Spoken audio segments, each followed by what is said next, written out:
tears behind the scenes of course, a very much welcome return for Catherine, the Princess of Wales. But what was really behind those tears? As ever, let me explain. Morning, lovely to see you today. Thank you as ever for your time. Welcome one and all brand new subscribers. And yes, today we're in a wonderful place. In fact, it's the Royal Albert Hall in Knightsbridge. I don't know if you know it. I don't mean know it or if you know whereabouts it is. It is one of those pivotal places that if you go past on the bus or you're lucky enough to be in a cab, you go, wow, what a place. Over 150 years ago, it was opened. And of course, all in the memory of Queen Victoria's very own Prince Albert. And when you think about it, you know, it's hosted so many wonderful events. And I often say this, I know, but when you're inside, you look at the corridors, you wonder about all the top-hatted men and the big ladies with the skirts all wandering around. Never to believe, of course, over 150 years later, we'd still be all here doing the same thing.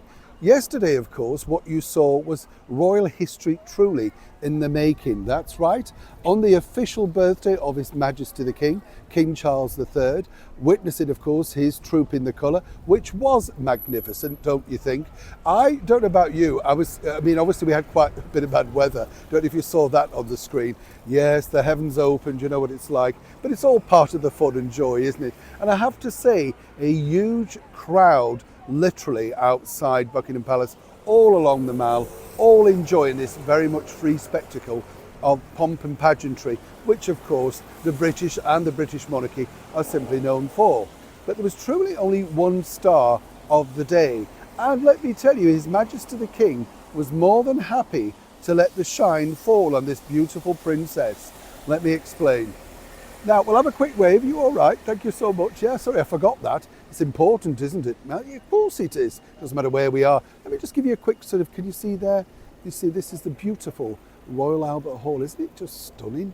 I mean, you know, when you think, I often think about this as well. How did they get anybody to get up there with all of the bricks and everything, with none of the technology that we have today? You know what I'm saying? Frightening stuff, isn't it? When you think, who was brave enough? That's what I like to know. Now, let me get back to Trooping the Colour. I was lucky enough to be there. It was magnificent. Yes, the heavens opened, but this lady brought a spectacular ray of sunshine. Dazzling in white in a Jenny Packham dress, the Princess of Wales, after over 153 days of not being seen, stepped out to rapturous applause and, more importantly, a very terrifically warm welcome.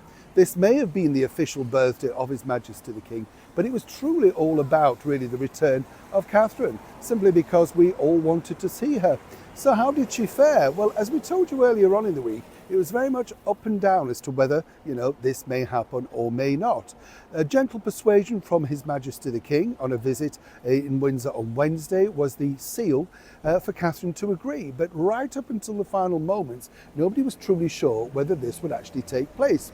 Yesterday morning, there was a little bit of a kerfuffle behind the scenes because they couldn't decide whether Catherine really should just gently ease herself back in by appearing on the balcony at Buckingham Palace, or indeed take part in the carriage rides. It was these three people, the children, that said, you've got to come. She agreed because, of course, she adores her children, alongside her husband, His Royal Highness, the Prince of Wales, Prince William. Now, what I can tell you is that behind the scenes, there were a few tears. But do not be alarmed. This was after the event, and it was simply an overwhelming of emotion. Now, a very good royal source told me that Catherine became, you know, slightly, and let's just be kind here, I think it engulfed her, the warmth of the crowd, the fact that she realised, you know, she was now able to go and do something a little bit more normal again. And this is the thing that everybody who's going through a similar situation, whether it's that or another operation or anything like that, once you go back and do something normal, you're terrifically happy, aren't you? You never think you're going to get back in that place.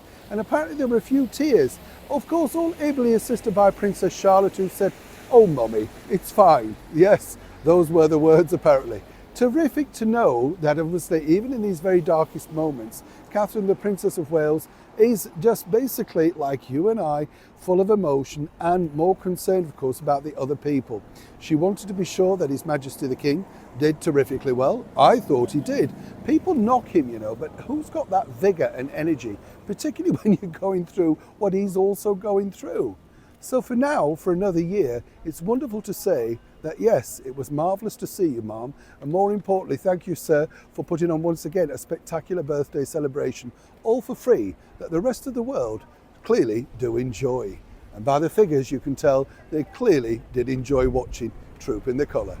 Neil Sean, Royal Albert Hall, the very heart of London.